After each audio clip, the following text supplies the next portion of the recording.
하나님 말씀을 같이 보시겠습니다.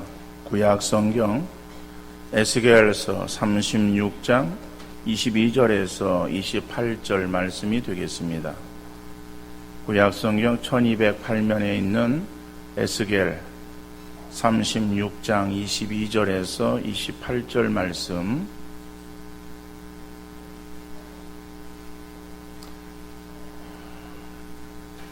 제가 읽어드리겠습니다. 그러므로 너는 이스라엘 족속에게 이르기를 주 여호와께서 이같이 말씀하시기를 이스라엘 족속아 내가 이렇게 행함은 너희를 위함이 아니요 너희가 들어간 그 여러 나라에서 더럽힌 나의 거룩한 이름을 위함이라. 여러 나라 가운데에서 더럽혀진 이름 곧 너희가 그들 가운데에서 더럽힌 나의 큰 이름을 내가 거룩하게 할지라. 내가 그들의 눈앞에서 너희로 말미암아 나의 거룩함을 나타내리니 내가 여호와인 줄을 여러 나라 사람이 알리라. 주 여호와의 말씀이니라. 내가 너희를 여러 나라 가운데에서 인도하여 내고 여러 민족 가운데에서 모아 데리고 고국 땅에 들어가서 맑은 물을 너희에게 뿌려서 너희로 정결하게 하되 곧 너희 모든 더러운 것에서와 모든 우상 숭배에서 너희를 정결하게 할 것이며 또 새 영을 너희 속에 두고 새 마음을 너희에게 주되 너희 육신에서 굳은 마음을 제거하고 부드러운 마음을 줄 것이며 또 내 영을 너희 속에 두어 너희로 내 율례를 행하게 하리니 너희가 내 규례를 지켜 행할지라. 내가 너희 조상들에게 준 땅에서 너희가 거주하면서 내 백성이 되고 나는 너희 하나님이 되리라. 아멘. 하나님은 우리와 같은 인간이 아니시기 때문에 하나님이 하시는 일들 가운데에 이해되어지지 않는 부분들이 너무나도 많이 있습니다. 그 가운데에 우리를 향하신 하나님의 구원하심입니다. 나를 구원하신 이유가 도대체 무엇인가? 왜 나를 구원하셨는가? 나를 구원하신 하나님의 그 의도하심이 무엇인가? 우리가 아무리 생각해봐도 이해가 가지 않아요. 이러한 부분들을 우리 사람들이 있을 때에 그 사람들에게 이러한 문제를 내놓고 긴 시간 이야기를 해도 결론은 나지 않습니다. 왜냐하면 우리 인간은 아무리 똑똑하고 유능해도 하나님의 의도하심을 이해하거나 추측할 수조차 없기 때문에 그렇습니다. 그러므로 하나님의 의도하심을 알기 위해서는 하나님께서 하시는 말씀에 귀를 기울여야 됩니다. 성경에서는 하나님이 죄인 되어진 우리를 구원하시기로 작정하심에 대해서 어떻게 말씀하고 계시는가? 우리를 구원하심은 전적인 하나님의 사랑 때문입니다. 우리가 잘 알고 있는 요한복음 3장 16절 말씀에 보면 하나님이 세상을 이처럼 사랑하사 독생자를 주셨으니 이는 그를 믿는 자마다 멸망하지 않고 영생을 얻게 하려 하십니다. 하나님이 세상을 이처럼 사랑하사라고 말씀하고 있어요. 하나님이 세상을 사랑하셨는데 어떻게 사랑하셨는가? 이처럼 사랑하셨다. 그래서 우리 한글 성경에서 보면은 하나님께서 세상을 이처럼 사랑하사라고 하는 그 의미가 그렇게 우리에게 와닿지 않습니다. 근데 이 말씀이 영어 성경에는 어떻게 되어져 있는가 하면은 이처럼이라고 하는 단어가 그죠? so라고 하는 그러한 단어로 기록이 되어 있어요.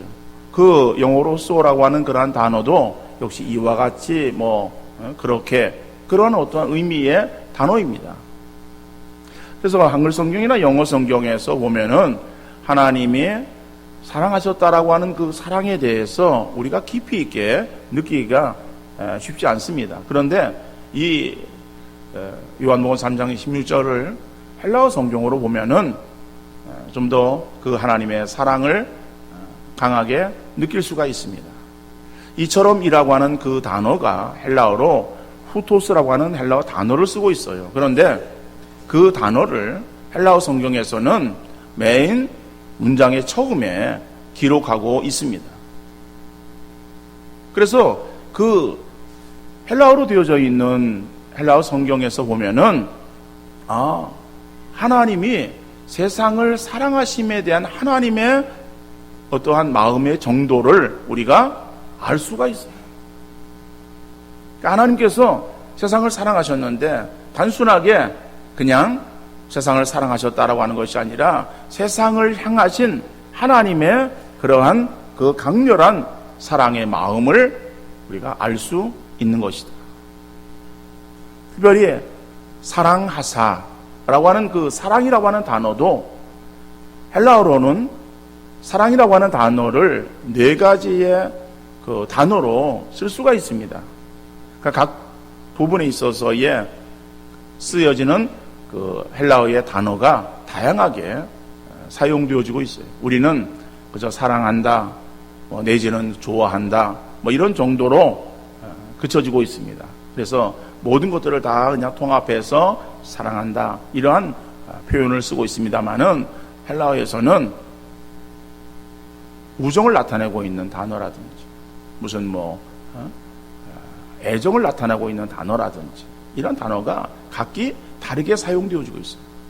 그 가운데서 우리가 잘 알고 있는 사랑이라고 하는 단어, 무조건적인 사랑을 나타낼 때에 사용되어지는 단어가 아가페라고 하는 단어를 쓰고 있어요. 그래서 아가페라고 하는 단어를 우리는 무조건적인 하나님의 사랑을 나타낼 때에 사용되어지는 단어라고 하는 것은 우리가 알고 있습니다.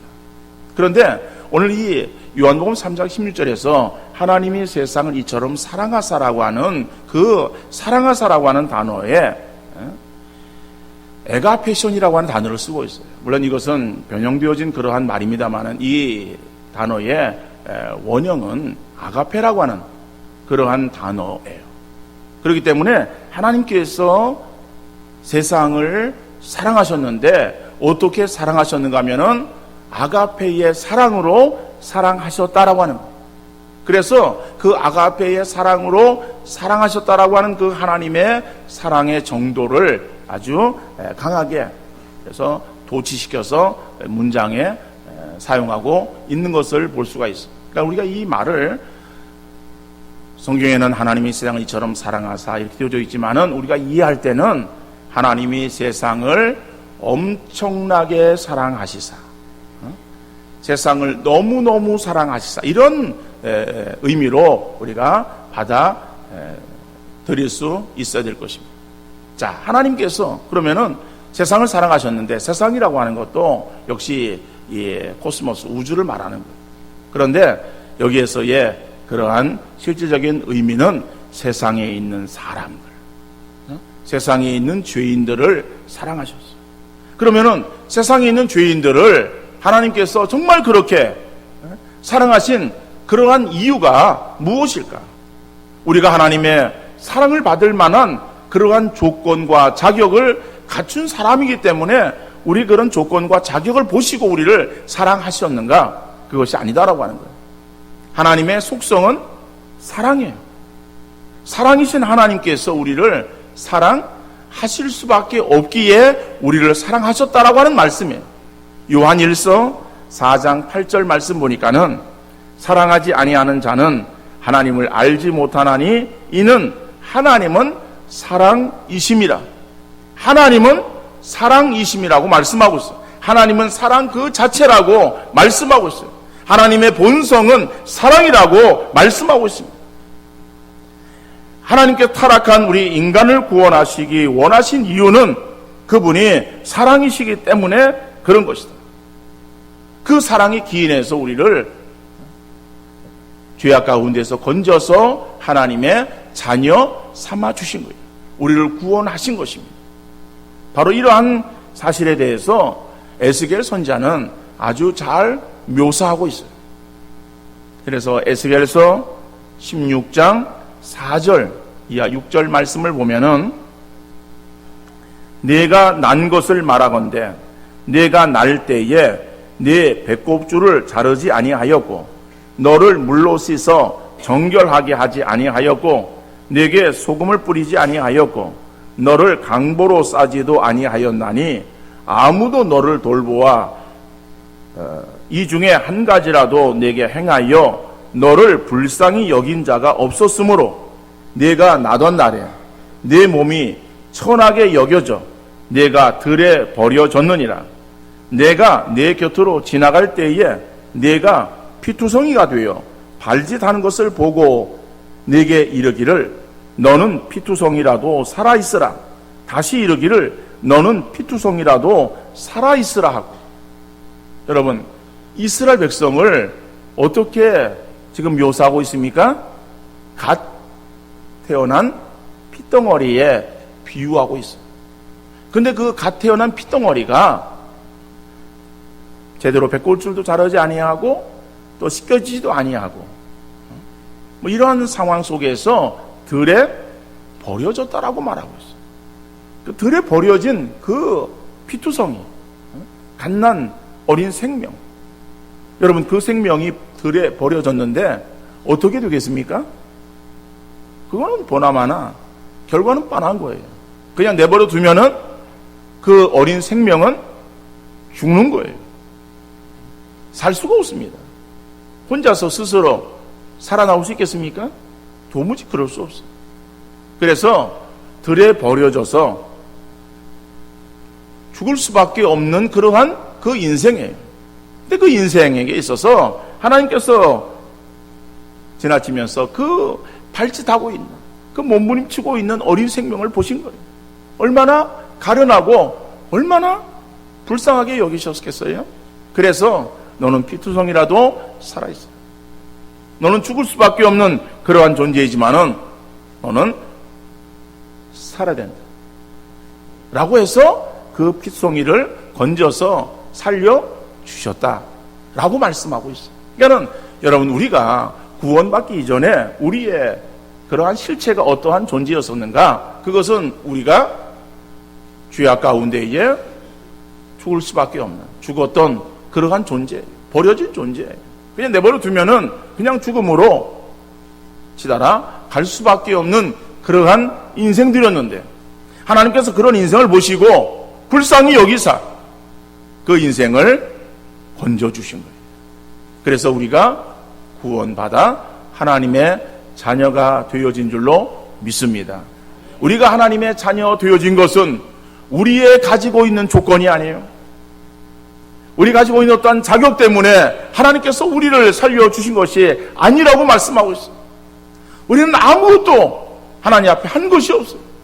단지 우리가 그저 죄악 가운데에 추구하는 그러한 연약한 우리의 모습인데, 하나님이 사랑이시기 때문에 그 사랑이신 하나님께서 우리를 바라보시며 사랑이 발동되어진 거예요.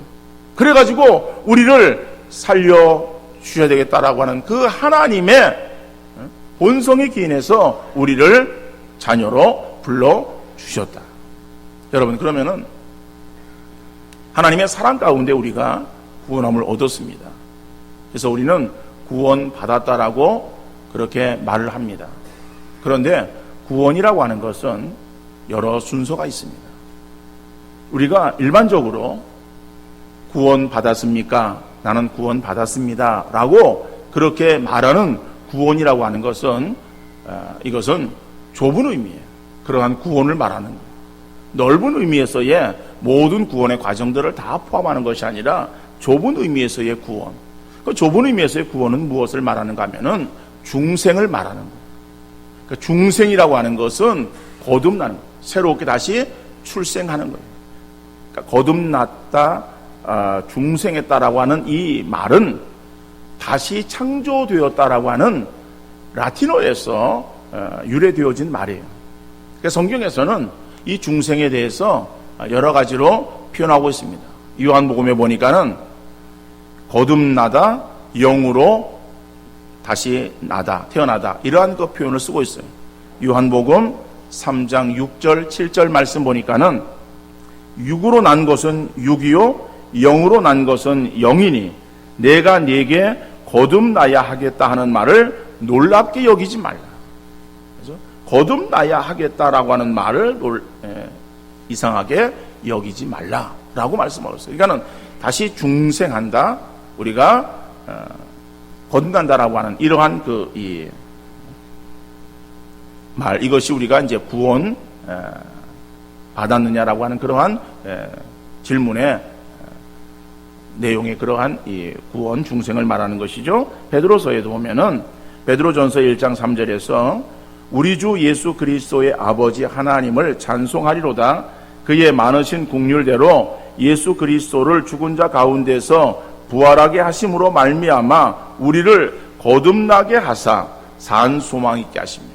그래서 우리가 거듭났다, 우리가 중생했다라고 하는 말을 거듭났다, 이렇게 베드로 사도는 쓰고 있습니다. 오늘 본문에서도 보면은 26절에 또 새 영을 너희 속에 두고 새 마음을 너희에게 주되 너희 육신에서 굳은 마음을 제거하고 부드러운 마음을 줄 것이며. 그러니까 우리가 중생했다라고 하는 것이 무엇인가 하면은 우리 가운데에 굳은 마음을 제거하고 부드러운 마음을 하나님께서 우리에게 주셨다라고 에스겔서에서는 말씀하고 있습니다. 그러니까 우리가 하나님의 은혜로 인해서 죽었던 우리를 다시 살리셨다라고 하는 그러한 것이 우리가 다시 영으로 태어났다, 거듭났다라고 하는 그러한 표현의 말씀이고, 오늘 에스겔서에서는 굳은 마음이 부드러운 마음이 되었다라고 하는 그러한 이제 의미로 우리에게 말씀하고 있습니다. 그래서 굳은 마음을 제거하고 부드러운 마음을 줄 것이며, 영적 자극에 우리가 반응하지 못하던 돌 같은 마음이 반응할 수 있는 부드러운 마음으로 바뀌어진 것, 이것이 중생했다, 구원받았다라고 하는 그런 의미의 말씀이다라고 하는 거예요. 그러니까 구원받은 것이 뭘 말하는 것이냐, 다시 태어났다, 태어난 것인데, 태어났다라고 하는 것이 내적인 그런 변화이거든요. 그러니까 내적인 변화에 대해서 우리가 잘 인식하지 할 수가 없습니다. 근데 그런 것이 에스겔서에서는 부드러운 마음을 우리에게 준다, 굳은 마음을 제거하고 부드러운 마음을 우리에게 주는 그런 것으로 설명하고 있는 것이죠. 자, 예를 들면은 사람의 형상과 똑같이 만들어진 조각상이 있습니다. 근데 그 조각상이 겉으로 보기에는 너무 아주 사람하고 흡사하게 잘 만들어졌어요. 그런데 그 조각상에 가가지고 발로 차든지 손으로 꼬집어도 조각상은 아무런 느낌이 없습니다. 왜냐하면 그 조각상은 돌로 만들어진 것이기 때문에 그런 거예요. 그런데 살아있는 우리 육신, 몸에 있어서는요, 바람이 불어도 그 바람을 느끼는 거예요. 누가 손가락만 대어도 그 손가락의 터치를 느낄 수 있는 것이죠. 왜 그렇습니까? 바로 그것은 살아있는 몸이기 때문에 그런 거예요. 그러니까 죄인은 영적으로 죽어있는 상태이기 때문에 영적 자극에 반응할 수가 없는 그러한 상태가 되어졌습니다. 그런데 우리가 다시 살게 되었다, 다시 거듭났다, 중생했다, 구원받았다라고 하는 그 말은 영적 자극에 이제 반응할 수 있는 그러한 살아있는 그러한 그 몸이 되었다라고 하는 것을 말하고 있는 거예요. 그래서 중생한 그러한 사람에게 하나님 말씀이 임하면은 마음이 꿈틀거림이 있고 찔림이 있어서 눈물을 흘리기도 하는 거예요. 이런 것들이 바로 중생한 그러한 사람들의 반응이다, 이렇게 말할 수 있는 것이죠. 그러니까 하나님께서 우리를 구원하셨다, 내가 구원받은 그러한 사람이다, 하나님의 사랑 가운데 내가 구원받은 그런 존재가 되었다라고 하는 것을 우리가 어떻게 알 수 있는가? 우리 어떤 영적인 출생이기 때문에 내 어떤 신분의 변화를 내가 스스로는 자각할 수가 없어요. 내가 바뀌었다라고 하는 그런 사실에 대해서는 모르지만은, 그러나 우리의 어떠한 신분이 바뀌어진 그러한 상태에서 나타나는 그러한 현상들을 통해서 우리가 구원받은 그러한 사람이구나 라고 하는 것은 알 수 있다라고 하는 것이죠. 찰스 스펄전은 이 목사님인데, 이 목사님은 구원의 중생의 교리에 대해서 이렇게 설명하고 있습니다. 돼지우리에 한쪽에는 인간이 먹을 수 있는 최상의 그러한 요리를 차려놓고, 또 한쪽에는 음식물 찌꺼기를 담은 돼지 여물통을 놓아둡니다. 그 돼지는 인간이 먹을 수 있는 진송찬에는 눈길도 주지 않고 곧장 음식물 찌꺼기가 담겨져 있는 돼지 여물통을 향해 달려가서 머리를 쳐박고 배가 부를 때까지 음식을 개걸스럽게 먹습니다. 자, 돼지의 그런 태도는 자연스러운 거예요. 돼지로서는 자연스러운 것이죠. 자, 그러나 어떤 초자연적인 그러한 능력에 의해서 돼지의 본성이 사람의 본성으로 바뀌었다라고 가정해 보면은 어떤 결과가 나오겠습니까? 자, 구정물 통해서 그토록 좋아하던 음식물 찌꺼기, 그죠? 그것을 먹던 그러한 그것에서 이제는 그것을 먹는 것이 아니라 그것을 보면서 그것을 다 토해낼 거예요. 돼지에게는 그것이 맛있을지 몰라도 변화되어진, 사람으로 변화되어진 그러한 식물에서는 도무지 그것은 먹을 수 없는 그러한 것이기 때문에 그런 것이죠. 또 다른 사람을 의식하지 아니하고 다른 사람의 시선을 아랑곳하지 아니하고 개걸스럽게 먹던 것에서 이제는 다른 사람들의 자신의 행동을 지켜보고 있다는 사실을 의식하고 수치스러움을 느끼는 거예요. 그래서 체면도 차릴 줄 알고 그런 어떠한 행동들을 하지 않는 거예요. 이것이 변화되어진 그러한 그 모습이죠. 여러분, 돼지가 구정물 같은 그런 음식물이 있는 여물통을 향해서 달려가듯이 우리가 죄인 되었을 때는, 구원받기 전에는 이생의 자랑이나 안목의 정욕이나 육신의 정욕을 쫓아서 살았던 그러한 존재들이에요. 구원받기 이전에는 타락한 본성이 이끌려서 본질상 진노의 자녀의 모습으로 우리가 살았었어요. 그래서 에베소서 2장 3절에서는 전에는 우리도 다 그 가운데서 우리 육체의 욕심을 따라 지내며 육체와 마음에 원하는 것을 하여 다른 이들과 같이 본질상 진노의 자녀이었더니, 그러니까 우리가 구원받기 이전에 우리의 모습이 어떤 모습이었는가? 그것은 본질상 진노의 자녀의 모습이에요. 이 진노의 자녀의 모습은 우리가 육체의 욕심을 따라 살았었다라고 하는 거예요. 그 육체의 욕심을 따라서 살아가던 우리의 인생들이 구원함을 얻었어요. 거듭났어요. 중생했어요. 그럼 이제는 우리의 신분이 바뀌어진 것이죠. 도무지 회복될 수 없는 그러한 상황 속에서 성령님이 개입하셔서 우리에게 새 마음을 주셨어요. 이제는 전에 살아가던 그러한 죄를 미워하게 되었습니다. 이제는 죄 가운데 거하는 것이 아니라 죄에서 우리가 물러나서 의를 행하며 살아가기를 힘쓰는 그러한 우리의 모습이 되어진 거예요. 비록 우리가 내어버린 그러한 육체의 욕심과 더러움의 유혹에서 온전히 자유롭지는 못해요. 그렇지만은 이제는 그것이 잘못이라고 하는 것을 압니다. 유혹을 받아가지고 다시 그것에 이끌리더라도 그 더러운 냄새와 썩은 맛을 금방 느낄 수 있기에 그곳에 오랫동안 머물러 있을 수 없는 것은 우리 속에 계시는 성령님이 슬퍼하시기 때문에, 성령이 내 안에서 탄식하시기 때문에 우리가 거기에서 머무는 것이 아니라 거기에서 발을 빼고 나오게 되어지는 거예요. 이것이 중생한 사람의 모습이다라고 하는 것이죠. 그러니까 여러분, 우리가 하나님의 은혜 가운데에 구원함을 얻은 하나님의 자녀가 되었다. 우리의 신분은 죄악 가운데에서 이제는 의의 신분으로 세상에 속해 살던 그러한 존재에서 이제는 하나님의 자녀로 천국의 시민권을 가지고 있는 사람으로서 우리의 신분이 바뀌었습니다.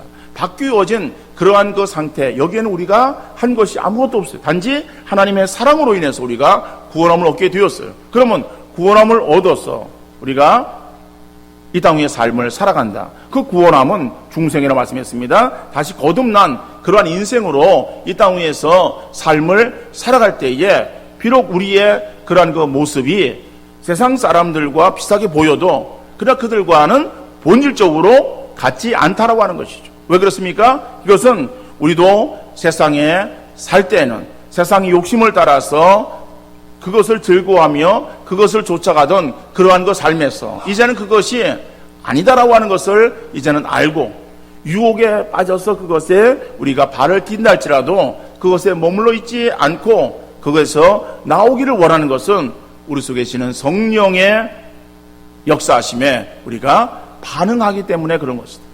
그전에 우리 영적으로 죽었어요. 그래서 성령이 우리에게 있어서 말씀하시고 우리를 터치하셔도 우리가 아무런 감각 없는 자처럼 살았었습니다.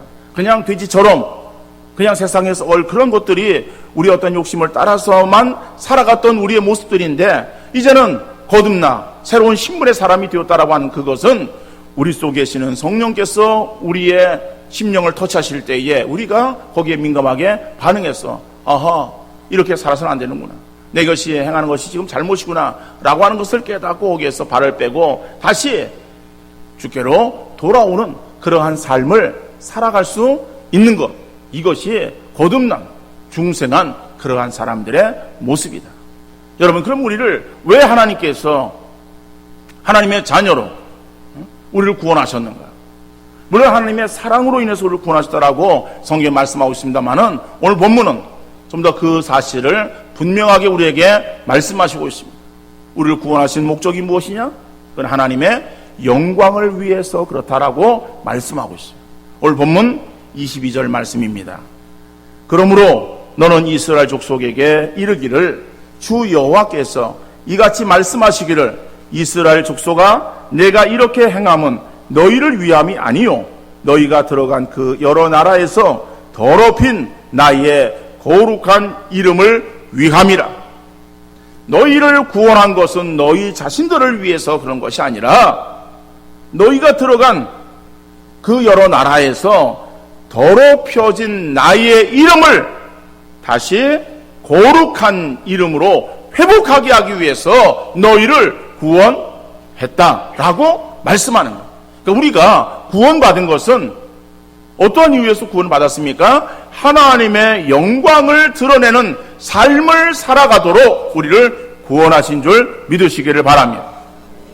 그래서 우리가 이제는 살아야 되는 것은 내 육신을 위해서 살아가는 것이 아니라 하나님의 영광을 위해서 살아가는 것이고, 하나님의 이름을 우리가 더럽히는 것이 아니라 그 이름을 거룩하게 하기 위해서 우리가 이 땅 위에서 삶을 살아가야 되는 줄 믿으시기를 바랍니다. 그러면 우리의 삶은, 우리의 나라고 하는 것은 아무것도 없는 그런 하나님에게 있어서의 그저 꼭두가시와 같은 그러한 그 존재로 우리가 살아야 되는가라고 우리가 생각할 수 있을 거예요. 하나님은 우리를 그렇게 다시 재창조하지 않았습니다.